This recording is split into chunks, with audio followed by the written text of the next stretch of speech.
po, sa October, magkakaroon na naman po kami ng parish planning. Kaya dapat yung plano ng disaster team para sa year 2026, masimula na po ngayon. Kasi ang presentation po namin yan ay sa October.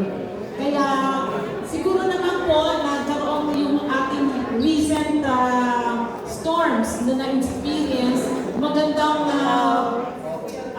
parang challenge yun para sa atin kung paano tayo magsimula o pagpupuon ng ating disaster team. Kaya inaasahan ko kayo, ano po ba? Tuloy-tuloy na po ba ito? Pagkalaki-laki na mukha. Okay, very good po.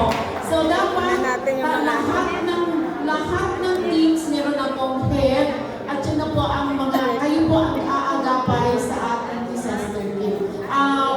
Alam po natin, no, ang mga disasters, lalo na yung big one, no? Sana naman po hindi yun matuloy, pero at least maganda po tayo ay prepared po dito.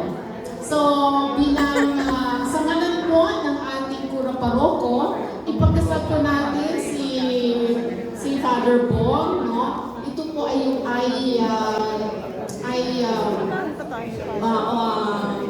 processes, ano ito?